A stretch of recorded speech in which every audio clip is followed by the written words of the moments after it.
Good morning to all. Today I am going to discuss about the anterior triangle of the neck, part 1. This topic is presented by Dr. Roshan, Department of Anatomy. The specific objectives of the anterior triangle of the neck, it going to discuss about the boundaries of the anterior triangle, subdivisions of the anterior triangle, boundaries and contents of the submental triangle, digastric triangle, and muscles of the digastric triangle, including the anterior belly and posterior belly, importance of the sternocleidomastoid muscle and its clinical importance. So here in this slide, the boundaries of the side of the neck triangle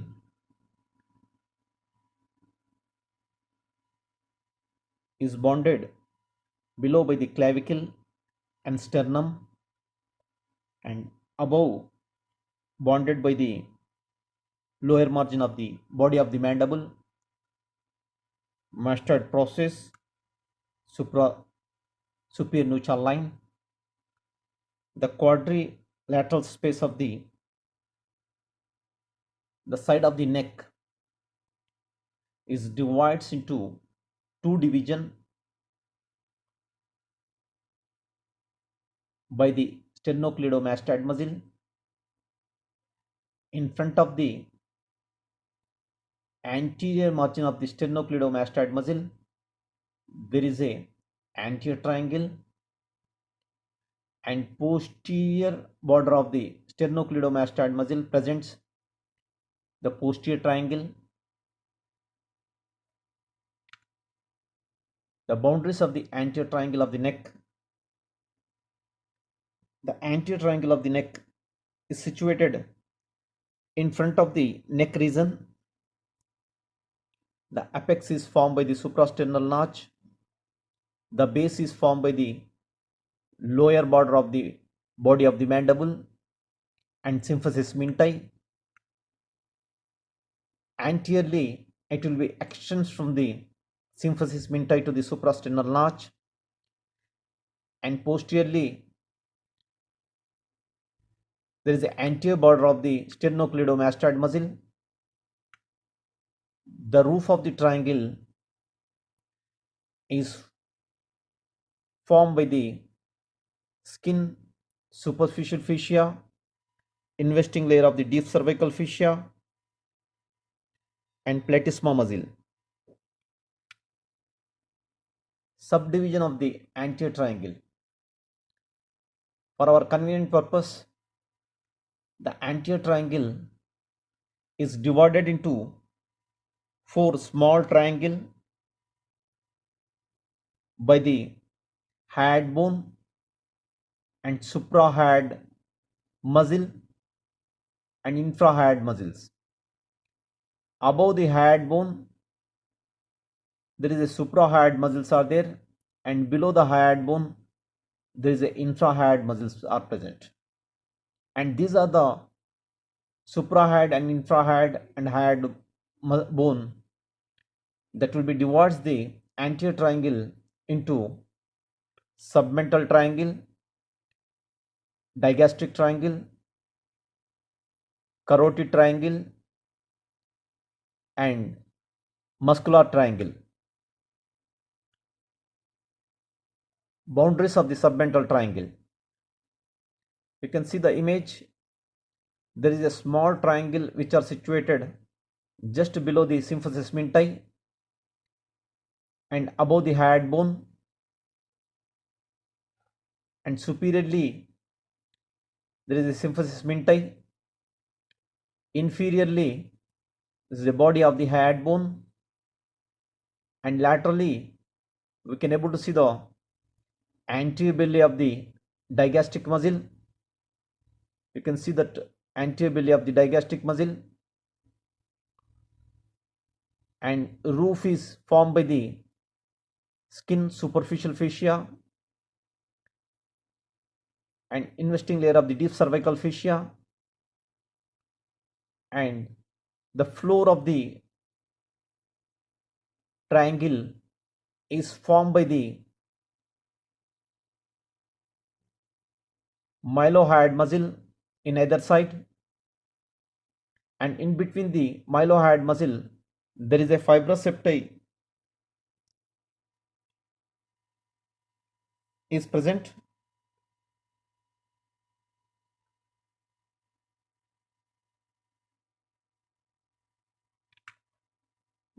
Contents of the submental triangle, there is a two structures are present within this triangle. There is a small 2 to 3 submental lymph nodes are present at the just below the symphysis minti. These submental lymph nodes drains into the submandibular gland, and within this triangle very small veins are present, that is the submental veins. These veins are finally drains into the anterior jugular vein. This anterior jugular vein further drains into the external jugular vein or subclavian vein. The important clinical aspect of this triangle, during the infection, the submental lymph nodes is going to be enlarged, and it gives very painful, because the submental lymph nodes receive the lymph from the tip of the tongue, floor of the mouth, and lower incisor teeth. Infection of these areas that will be communicate with the submental lymph nodes, and submental lymph nodes infection further it will spread to the submandibular gland and submandibular lymph nodes.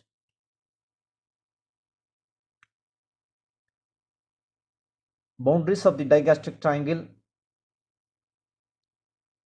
anteriorly anterior belly of the digastric muscle, posteriorly posterior belly of the digastric muscle, superiorly lower border of the body of the mandible, inferiorly there's a intermediate tendon of the hyoid bone, and these are the boundaries of the digastric triangle. Floor and roof of the digastric triangle, and here the roof is formed by the superficial fascia, skin, deep cervical fascia,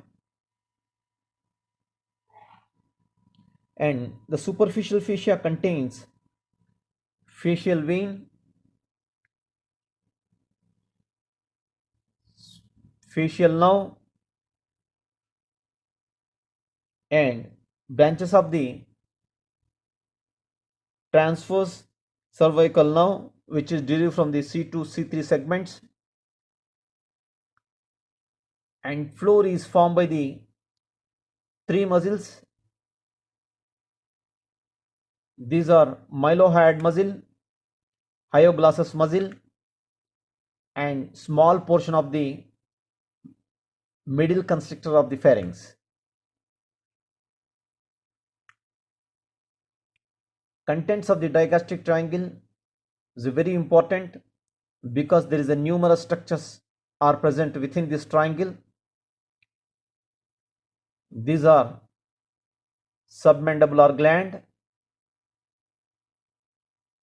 The submandibular gland is occupy the most of the area of this triangle. Hence, this triangle is also called as a submandibular triangle. Submandibular triangle. Regarding the arteries are concerned, you can able to see the facial artery, which is arise from the external carotid artery. This artery is passes upwards and enter into the digastric triangle, and it is a wind around the lower margin of the body of the mandible, then enter into the face, and during the course of the digastric triangle of this artery, it gives submental artery,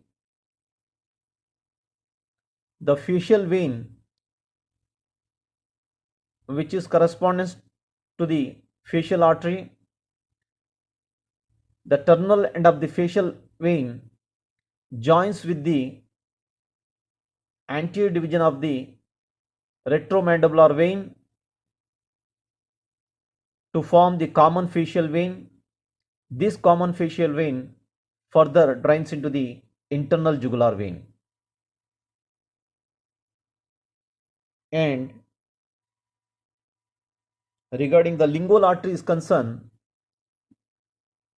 is also arise from the external carotid artery. This small artery that will be present at the level of the greater corner of the hyoid bone, and soon after it will be disappear and passes deep to the hyoglossus muscle and deep to the submandibular gland to reach the tip of the tongue. And also within this triangle we can able to see the anterior jugular vein that passes deep to the submandibular gland, and nerves are hypoglossal nerve, which is the 12th cranial nerve. It is a purely motor in nature. It will be passes obliquely at the level of the greater corner of the hyoid bone, then enter into the digastric triangle, then finally this nerve is supplied to the muscles of the tongue. And within this triangle we can able to see the one more nerve, that is the mylohyoid nerve. This mylohyoid nerve is piercing to the anterior belly of the digastric muscle,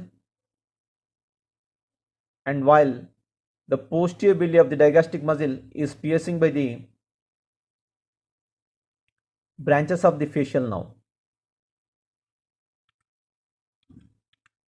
Regarding the artery supply is concerned, the anterior belly is supplied by the branches of the facial artery, and whereas the posterior belly of the digastric muscle is supplied by the branches of the occipital artery. And within this triangle we can able to see a number of submandibular lymph nodes. So that means, and within the contents of this digastric triangle we can able to see the submandibular gland, facial artery, facial vein, anterior jugular vein, hypoglossal nerve, mylohyoid nerve, and submandibular lymph nodes.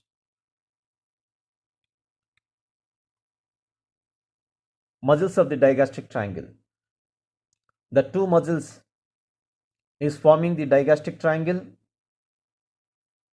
Of course, the stylohyoid muscle is also assist to formation of this triangle. The origin of the anterior belly is arise from the digastric fossa of the mandible, and posterior belly of the digastric muscle is arise from the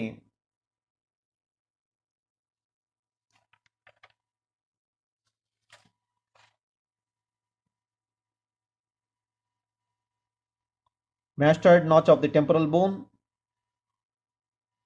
and insertion of these two muscle, anterior belly and posterior belly. It get inserted into the intermediate tendon of the hyoid bone. You can see that intermediate tendon here, very small tendon is present, and the action of this muscle is it will be depress the mandible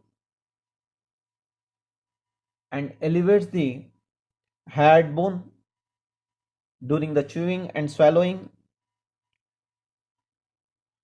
Apart from that, it retracts the chin to open the mouth, and these are the common action of these muscles.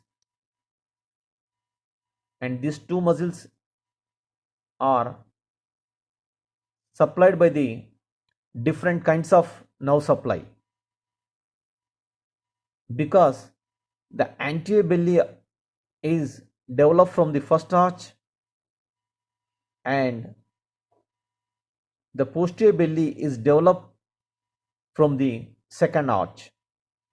Hence, the anterior belly is innervated by the nerve to mylohyoid, and whereas the posterior belly of the digastric muscle is piercing by the facial nerve.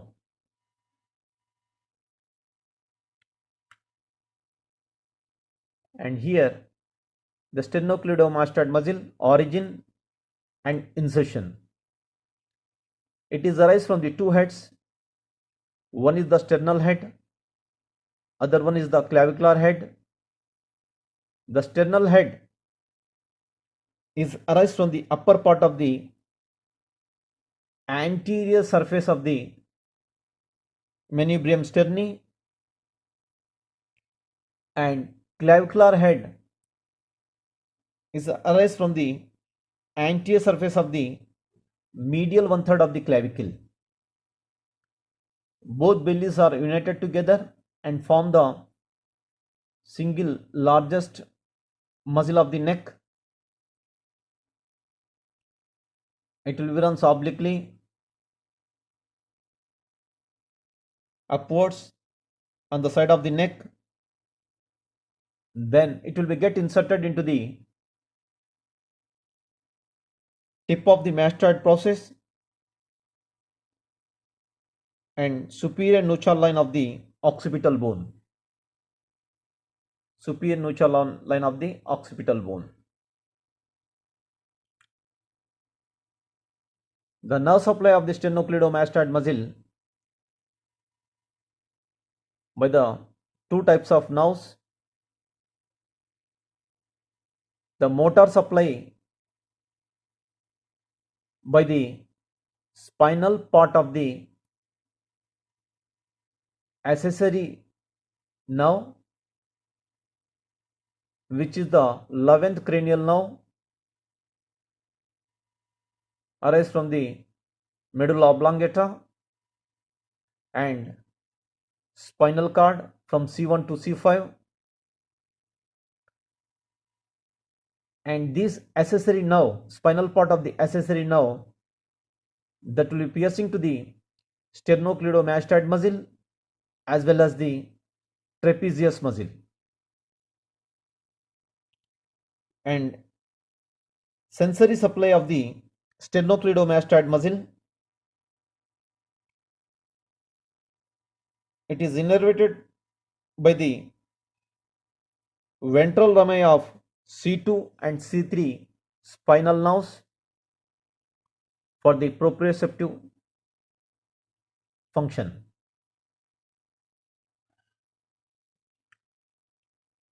The sternocleidomastoid muscle, the relations are very important,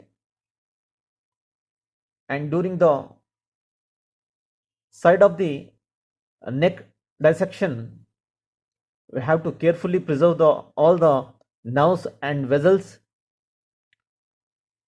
so that we can well appreciate about the structures in the posterior triangle as well as the anterior triangle, the superficial relations of the sternocleidomastoid muscle is related to the skin superficial fascia, investing layer of the deep cervical fascia and platysma muscle. And in addition that, we can able to see the external jugular vein and transverse cervical nerve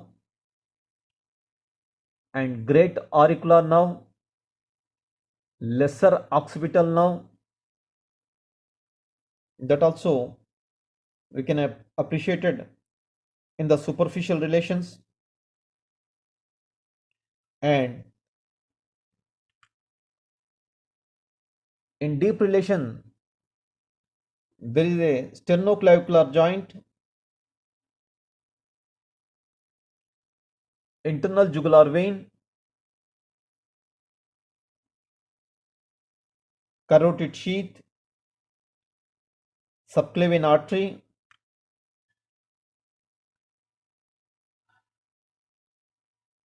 scalenus anterior muscle, and vagus nerve and ansa cervicalis. That is the that is arise from the C2 to C3, C1, C2, C3, and vagus nerve is the 10th cranial nerve.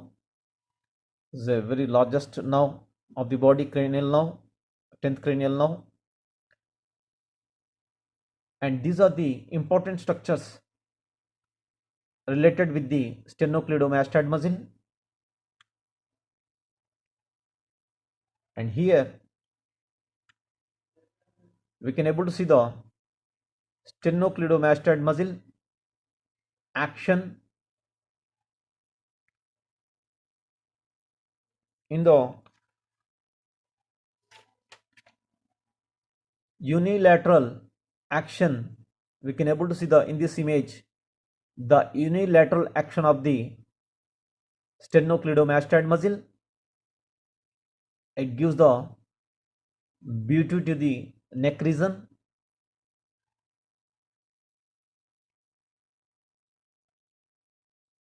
Acting one side, it turns the face to the opposite side, and downwards movements of the head toward the shoulder of the same side. By the lateral flexion and contralateral rotation, the sternocleidomastoid muscle helps in looking any side and upwards. And in bilateral relation action of this muscle, you can see that bilateral action of the sternocleidomastoid muscle in this image. Rotate the head so as to carry the face towards the opposite side, and this muscle is also helps to longus colli to flex the cervical vertebral column, and this sternocleidomastoid muscle is also helps in forced inspiration. Artery supply is of the this muscle is supplied by the two different branches of the arteries. The origin part of the sternocleidomastoid muscle is supplied by the superior thyroid artery, and the insertion area of the sternocleidomastoid muscle is supplied by the branches of the occipital artery. And the clinical aspects of this muscle, we can able to see the a flexion deformity in the left side due to the spasm of the sternocleidomastoid muscle and injury of the spinal part of the accessory nerve.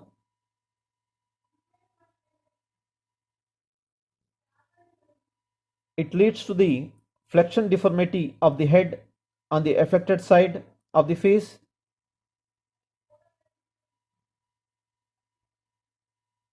and in this condition the ear lies close to the tip of the shoulder of the same side,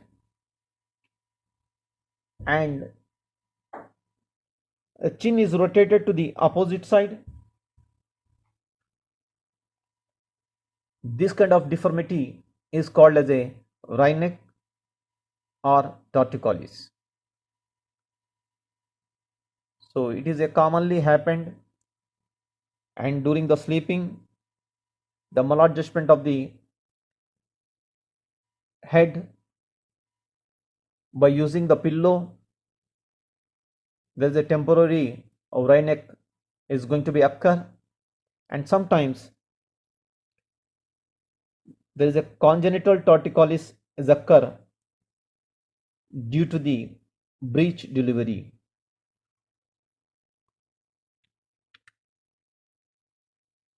And these are the voice questions related with the digastric triangle, submental triangle, and sternocleidomastoid muscle. And mostly these questions are very important, and these are the common questions for the annual examinations related with the today's topic. This red color is indicate to the short essay, and this light blue color is indicate to the short notes of this today's topic.